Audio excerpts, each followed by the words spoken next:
All right. That was a good morning stretch. Hey, how is everybody? First and foremost, good morning. I hope everybody's doing well in this world of chaos. Um, Anybody who comes in, I ask that you share with my story, and the reason why I'm asking you to share my story is because I want people to know. All right, and also, hey, hi Freya. I just don't feel like repeating myself 100 times when people keep asking me, you know, um, what I'm talking about. So please feel free to share this story. It's a true story, and it's true because it only happened within the last 2 months. All right. So, as the title suggests, I'm going to tell you the story of how, my cousin Raven-Symone led me to find my biological father. And the story is a strange tale in the sense that I was not looking for my biological father.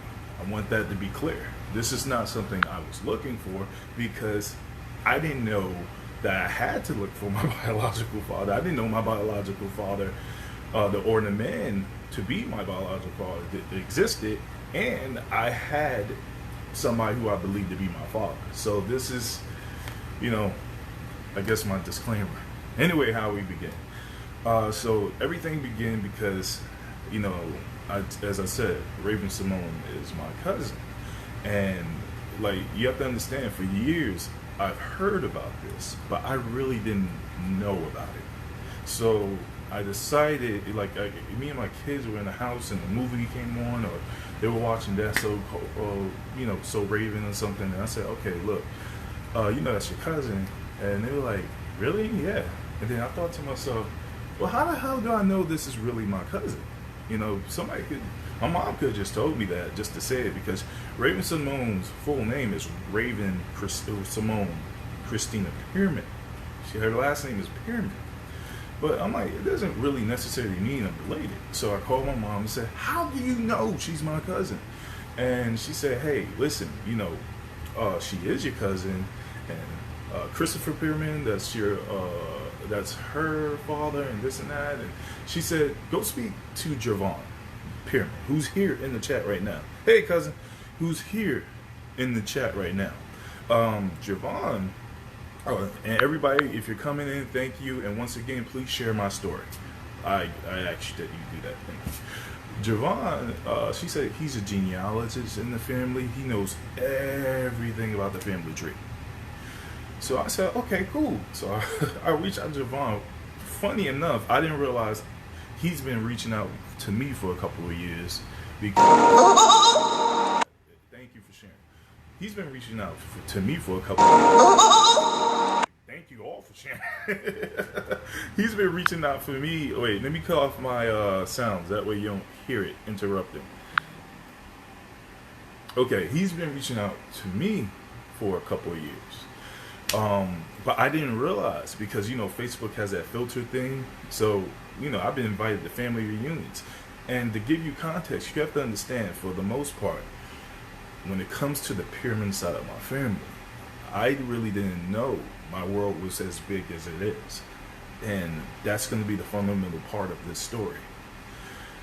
So speaking to Jerhvon, he started breaking down the family history, and showing me how we're cousins, and showing me Ancestry.com, and the history. I mean, he's so filled with knowledge about the Pearman family. It blew my mind, because you have to understand, for me, my world was way smaller. I didn't realize how much, bigger my family was. I didn't realize we had properties named after us. I didn't realize we had bridges named after us. I didn't realize we had, celebrities, and we had doctors and lawyers and all this. For me, I guess it was just me in that realm.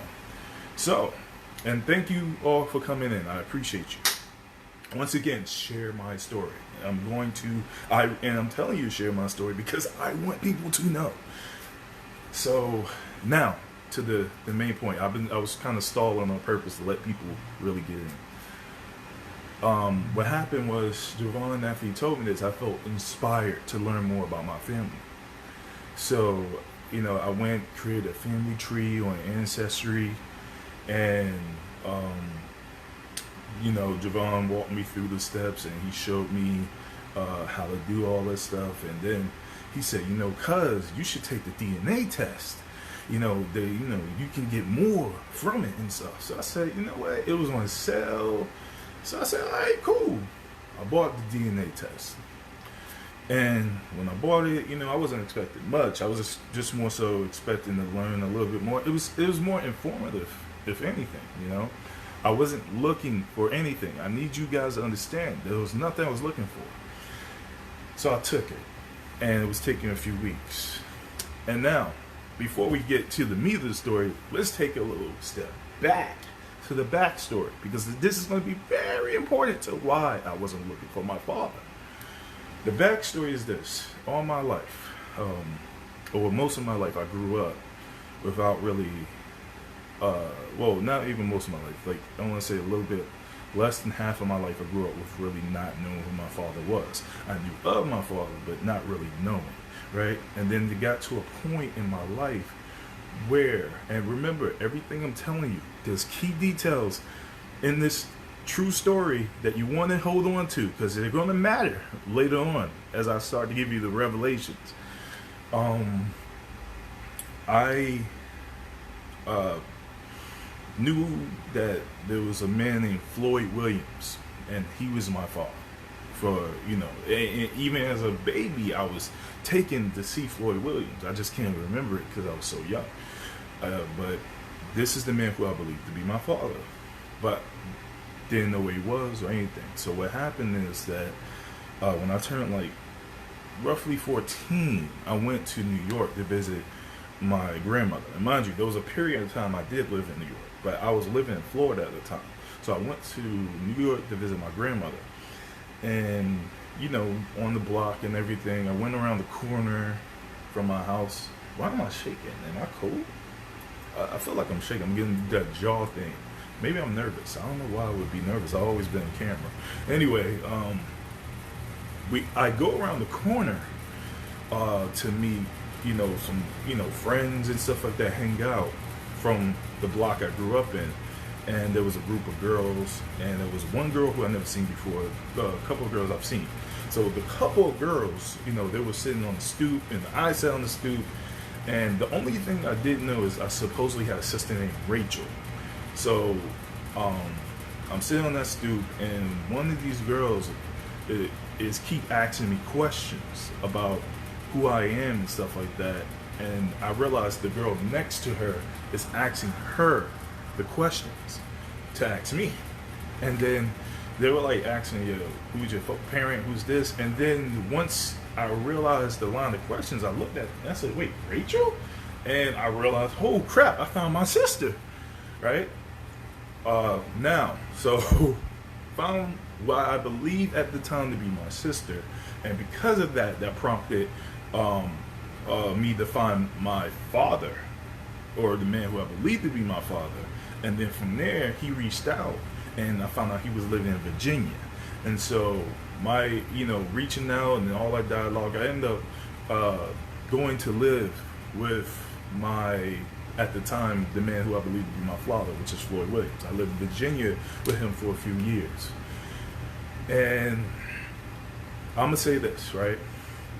Floyd Williams is a decent person.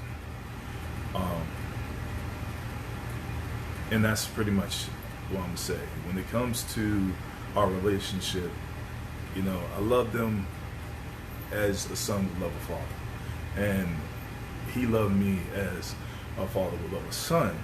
But without kind of going into too many details, because of his underlying doubts that I was his son, that he never really shared, but his family felt and, shared in their own way.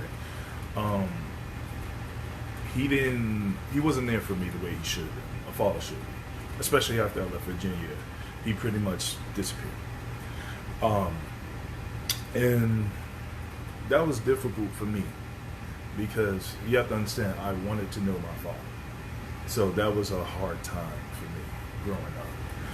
So now, now we're starting to move forward, right? Without going into the great details. And like I said, I have no ill malice towards Floyd. Which brings me to the forward point. I was on Ancestry, and I was putting together my family tree, and I put up my mother, I put up my grandmother, all that stuff like that. But then the space for my father was empty. And for me, I was like, well, I don't want to put Floyd. And part of the reason why I didn't want to put Floyd is because I wasn't really sure if he was my father. So I decided to call my grandmother from the other side and call her and speak to her and ask her for Floyd's contact. Now, you have to understand, this is also kind of one of those things because I felt like I had to get permission to reach out to my father, because, get his number. And even he was like, oh, well, you don't have to ask permission, but that's just how it felt. The family, I never really felt accepted by the family. Only one person I really felt accepted by, and I want to get that shout out, is Jasmine Williams. She was the only person in that family who took me in as family.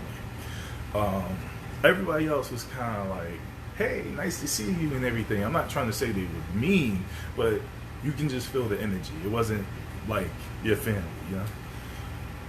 And basically, I reached out to Floyd and I said, hey, Floyd, how you doing, this and that. The reason why I'm reaching out to you is I want a paternity test. And he was taken back, but he was like, wow. And so, and I said, and then we had a cordial conversation. He was like, I'm not going to lie to you, I have my doubts. And I said, I know. And I said, I got mine too. I said, well, look, let's just nip it in the bud. I said, if you're not my father, no harm, no foul, right? If you are my father, then you're going to have to live with that. You're going to have to live for not being present in my life, And he said, yeah, he's a truck driver now. So the whole thing is, we were in the process again of the paternity test. Mind you, like I said, this is a whole different thing from me taking the Ancestry DNA. So, because for me, I was accepting of the fact that Floyd was my father, but if he wasn't, I was okay with that. I wasn't looking for my father. I was just, I just wanted to exclude Floyd or include Floyd as my father.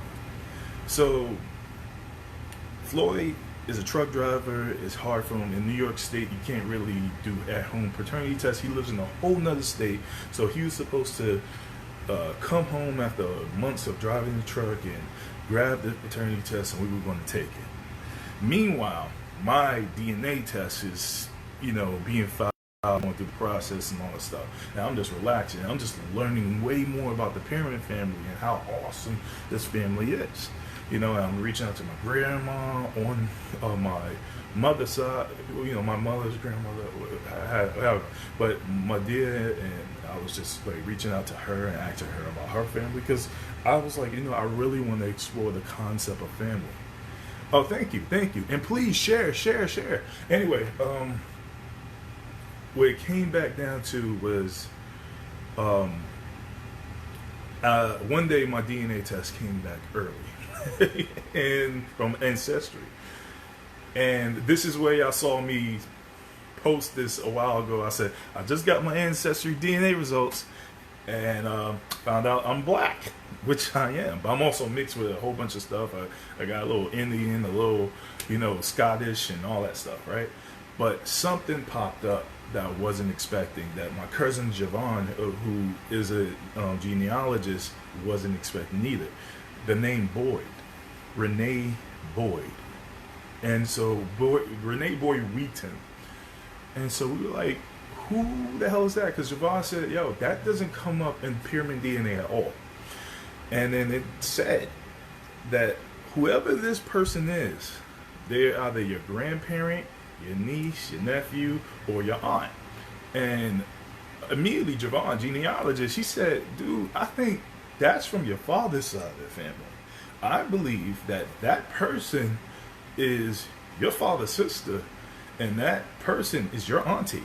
And I'm like, what? And he said, it says you have 100% of a match to this person. And on top of that, He is something called Morgans, and we had like out of everybody, like my uncle. I have an uncle named Augustus Pearman, and our signet, he's an uncle, and our signet Morgans is about 800. With me and Renee, our signet Morgans was like 1400. That's very very high. You understand? So he was like, "Yeah, that's your auntie." So I'm like, wait. So what are you trying to say? You know, so like, well, does Williams have a boy connected to him? And I'm like, I don't know, you know. So that prompted us to do a little Google search and Facebook search, and we found Renee on Facebook. And so when we found her, it says she lived in a whole nother state and all that stuff, but she wasn't active. And mind you, she took this DNA test a year ago. So I'm sitting here, I'm trying to, figure out how to contact them because I'm curious. I want to know who is this person that's so closely related to me. So she didn't pick up. So then we went to another person on her list who's listed as family, Guy Boy, and we reached out to him. Nothing from him. Then we reached out to Uganda, which is her daughter. Oh yeah, if I'm saying her name wrong, if you're watching, I apologize. And nobody was responding because Facebook has filters. We'll get back to the Guy Boy part, but because he actually did read the message, but we'll get back to that.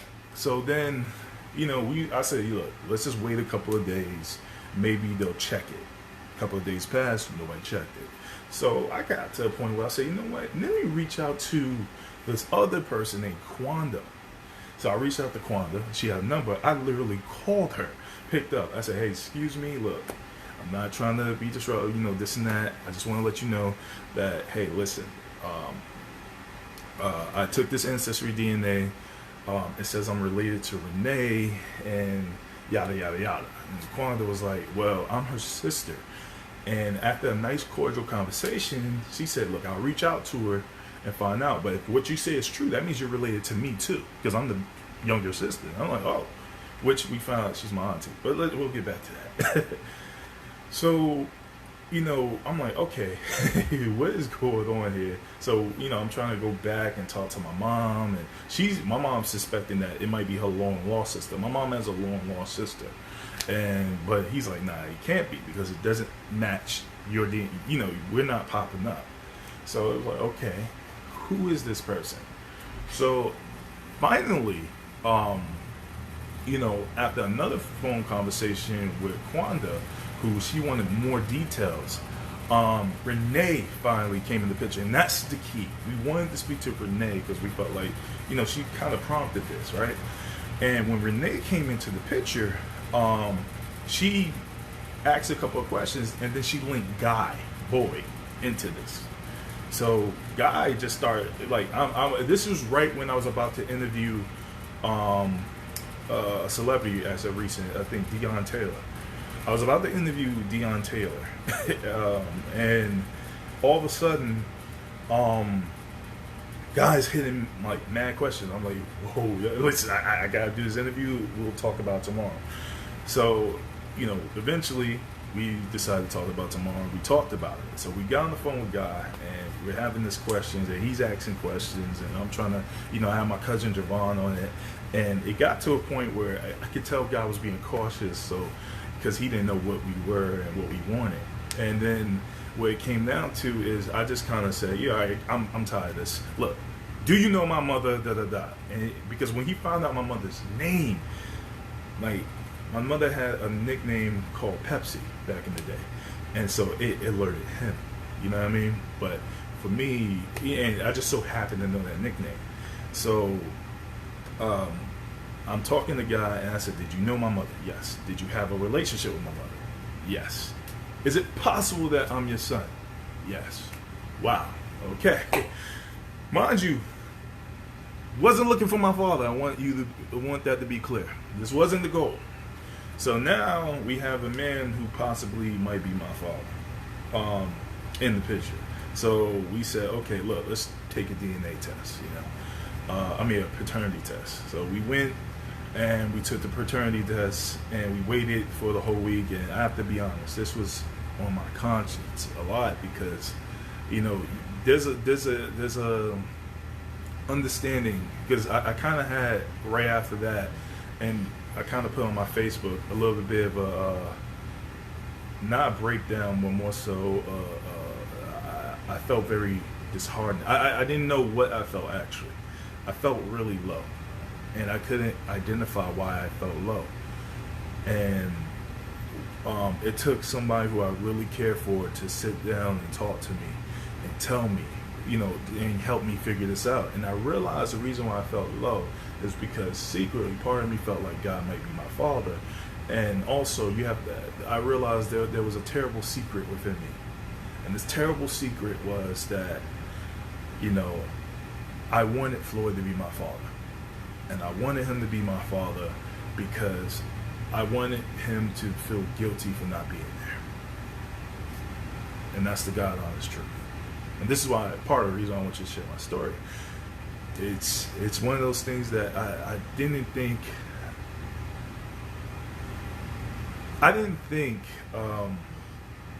I was thinking like this when I started this. I didn't think that part of me wanted Floyd to be my father because I wanted to be justified or very, very, validated, and what had happened in our life. I wanted him to feel that smidgen of guilt, and I can be honest and say that. And the possibility that he wasn't, I guess, bothered me a little bit. And the real reason why is because I realized that despite our relationship, despite that he wasn't present, I liked the man. I loved the man. I believed the man to be my father. And so I felt a son's hurt.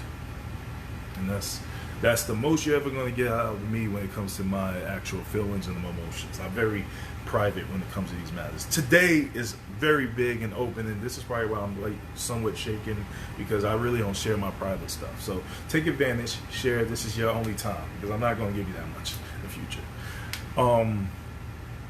So once I processed that, I was ready to move forward. And you have to understand that most of my life I felt a little incomplete, and I really didn't understand why. I think part of it is because I really didn't know my father. I didn't know that side, Anyway, let's move forward to now. All of a sudden, one day, we do the dance for the paternity test, and I'm calling the DNA and trying to find out the results. Apparently, they were supposed to be. They actually on a Thursday, and we called on Friday, but there was something with the process. Eventually what happened is we finally got the results, and hey, guess what? Surprise to everybody, Guy Boyd was my father. Bam. He sired me. You know what I mean? And the crazy part is, like I said, when Guy Boyd first got the message from me weeks back, he thought it was some bullshit scam, so he ignored it. Had he picked it up from then, we would have been on this trail way earlier, but we only was delayed by the fact that people thought I was scamming them when I was reaching out and saying, hey, I think we're related. Anyway, and once again, if you're coming in, please share. So now that we knew, me and Guy was talking throughout the week, and we decided to not tell our kids until we 100% knew. Now that we 100% knew, I decided to tell my kids about their grandfather. And he decided to tell his kids about their brother. And that's going to get to a new story. But the thing about, on my, Guy's side of it, I would be his first and only son. He has 2 daughters. I have 2 sisters. Guy never had a son. I'm his first son. And his daughter had nothing but girls. So my son is Guy's first grandson. So we are his male heirs, if anything. I'm sorry. No, you're kind of getting to the best part of the story, Alicia. But you can go back and watch this stuff, but share. I ask anybody coming in, share. Okay? So now Guy, he's happy because he's he was excited before the DNA. He believed I was his son. So he was excited before all the test results came back and everything. So immediately after this, I'm hit with another sensation that I couldn't understand and feel. I really, like, before I was hit with something that was a little bit lower, but this one was weird. And I didn't know what I was feeling. And so I needed time to process. And while I'm trying to process, my sister is reaching out to me because she's excited. Oh my God, I got a brother. So she's texting me 100 times. And I'm like trying to take in this info. Like, what is going on? Like, I don't know, where am I feeling? I don't know how I feel. And imagine when you tell people this, 100 people ask you, how do you feel? How you feel? I don't know. I'm trying to process. She asked me how did I feel. And she's like telling me about her. And now this leads to another interesting story. Remember at the beginning of this, I told you, details matter. Remember, I told you this, details matter. And here's why details matter. She showed me a picture of her sister. And in the picture of her sister, I recognized the girl. I was like, I know that girl. I know her from around the neighborhood. And then I ran into my room and I dig up my photos and I brought out a photo, which I should have had it here. It would have been nice to have props, right? And I texted the picture of the photo and she said, well, the girl who you thought, that's not my sister. I said, yeah, I realized now I'm looking at it. But the girl that you took the photo of at the bottom, that's me. And I'm like, wow. So let's go back. And you have to, oh, not Rachel. Rachel's not my sister. That's Lloyd's daughter. Now, let's go back. The two girls that was sitting on the stoop with me and Rachel when I first met Rachel, those were my sisters. My sisters introduced me to Rachel, who I thought was my sister. But no, the ones introducing me, the girls in my story, this early part of the story, were my biological sisters. I knew my biological sisters and didn't know.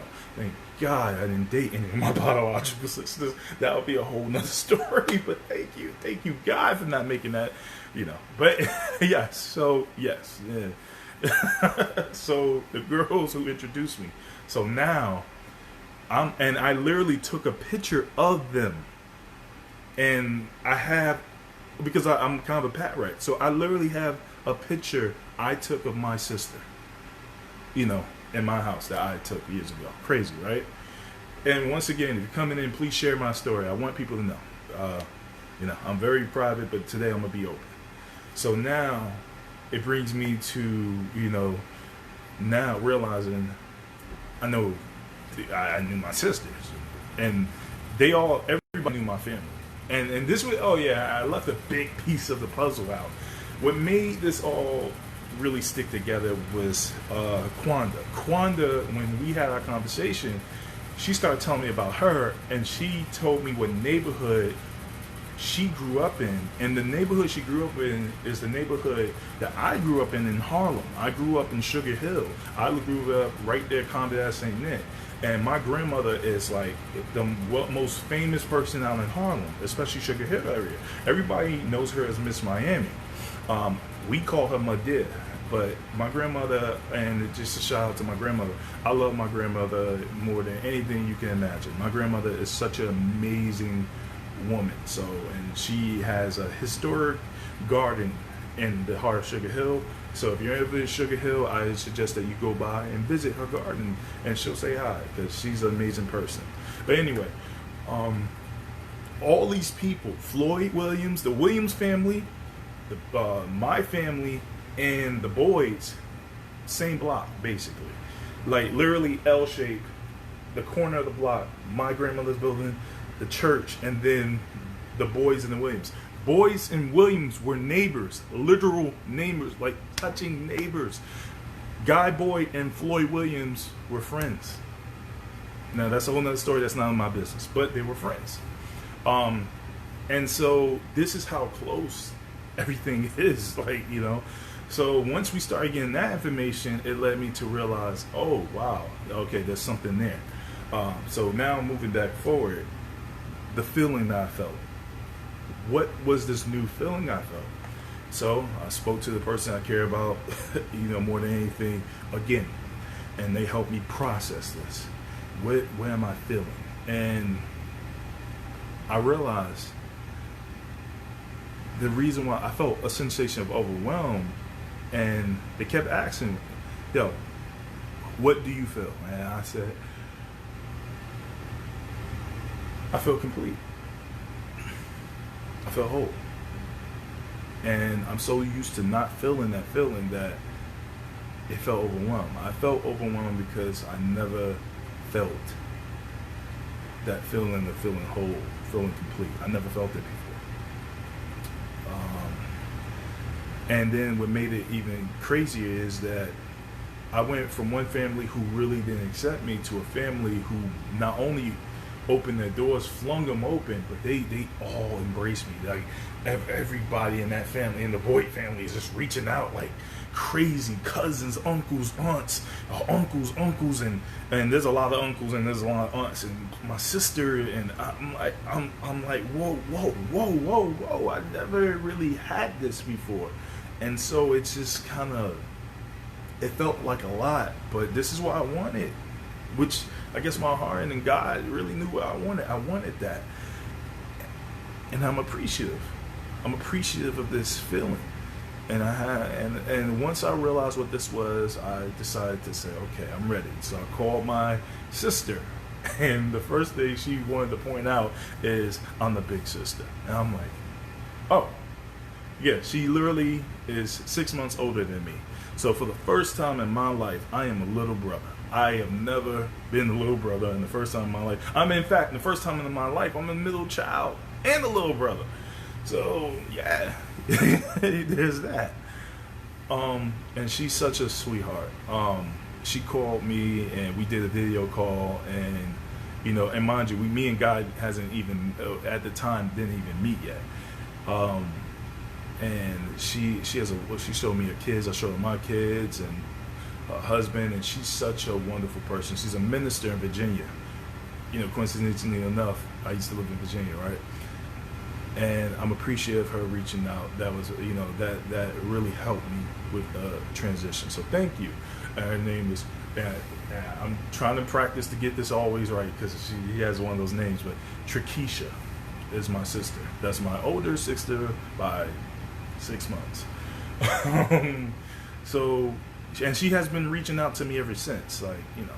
So now, Guy and I planned on meeting Sunday, the past Sunday, and my uncle Jermaine was like, yo, you gotta bring me, I want to meet him. And they all like, yeah, you got that boy head, and you look like granddad boy and uncle this and uncle that. And I'm just like, and you know, yeah. So now we finally meet, and hugs and love, and he brings me a bottle of wine and the cookies for the grandkids, and my kids hug him because I sat down and I explained everything to him. So my kids were excited to meet their grandfather. And you have to understand, most of our life, I never mentioned the word grandfather to my kids. They never asked. They never thought it, because why would they, right?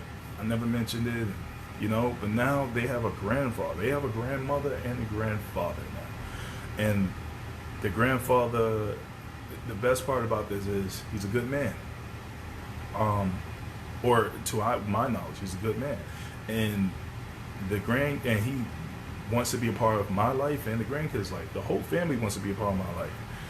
You know, they said, hey, I guess they can't leave me out there. And that's interesting. This brings me to a whole new journey in my life. I'm going to, you know, not only be really pushing to learn more about the Pearman family, but I'm going to be learning about the Boyd family. You know, a lot to take in. Few things, though, interesting about Guy Boyd. And Guy Boyd is my father, by the way. Thank you. Guy, he went to school for filmmaking and studied filmmaking. So, you know, I never understand why the love for the arts and drama and filmmaking was always in my heart, and now I do. My father was a filmmaker. He's now a cop, but he's a filmmaker. That's what he loved, and that was his passion. And I've also kind of encouraged him, like, hey, maybe you should go back and pursue it, you know. Jermaine, I met him as well, and Jermaine's awesome uncle, and he sent me literally 100 pictures of him and the family, and he told me about him, and And Guy, he's such a awesome and sweet dude. And you know, I haven't met my other sister yet, but when she's ready, I'm gonna meet her because I know she, from what they told me, she has a delayed reaction. I assume that she's probably more introverted, which is fine. Like, listen, this is a lot to take in for anybody. So hopefully I get to meet her officially. I met them unofficially, but I'll get to meet her in an official capacity. But I guess now it's like, what does this mean to me now? And what this means to me now is, like I said, it's a new beginning. I feel complete. I feel whole. It's a feeling that I never felt before.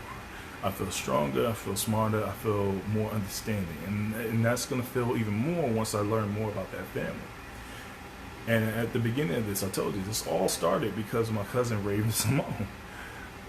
Because, once again, all this started is with me trying to figure out how I was related to Raven-Symoné. So when I tell you I'm related to Raven-Symoné, you don't look at me and like, you ain't no related to Raven-Symoné. Well, I am related to Raven-Symoné. And Warren Sapp. That's a whole nother story. But, you know, I encourage people out there. What do I encourage? Most, especially in African American communities, and I'm not trying to put a stereotype, but a lot of us kind of grow up with our parents. That's why I'm very committed to my kids' life in some way or another. And if you're a parent who isn't, hey, what's up? How you doing? If you're a parent who isn't a part of your child's life, I ask you to take a second to consider that, yeah, how this may have happened may not be the best of ideal choices of how you had a child, but regardless, that it wasn't that child's fault. And the best thing you can do is be there, be present in the best way you can, because it affects them, you know.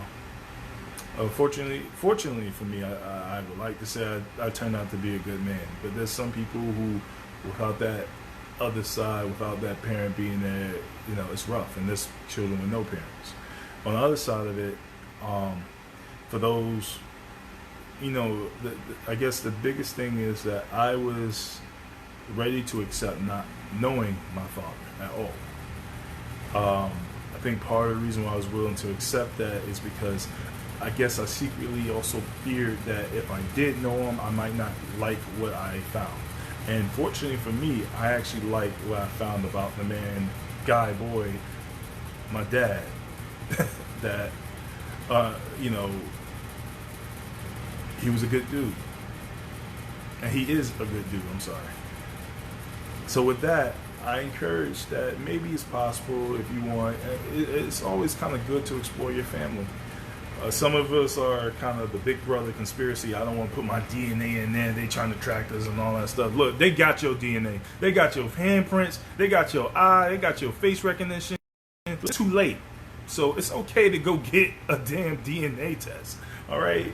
And find out more about your family. Unless you're afraid that you messed around with one of your family members, then that's a whole nother story. But listen, go ahead. I encourage you to do that ancestry stuff. You know, it's eye-opener, especially when you come from a point where you didn't really know much about your family, and now you find out your family is way bigger than what you can ever imagine.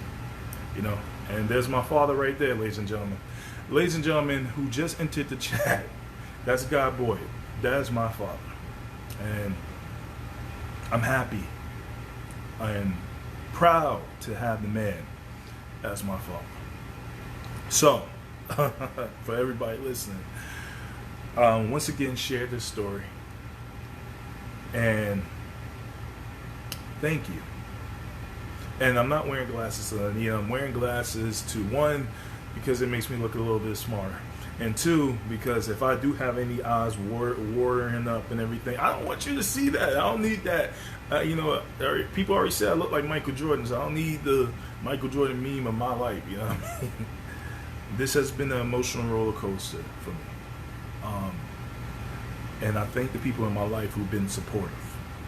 And I thank you guys all for, listening to my story and sharing my story.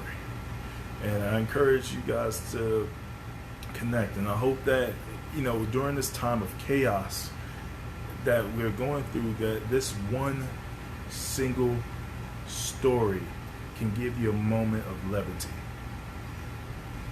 Because that's all it takes, When you hear a billion stories about how the world is crumbling, maybe just one single story about someone finding their father, it's enough to make you feel good. It's enough to make you feel whole. Anyway, that was it. I like to send special thanks to my mother, because I didn't mention my mother through this whole and I didn't respect, because this is also her business. But I'm gonna say this about my mother.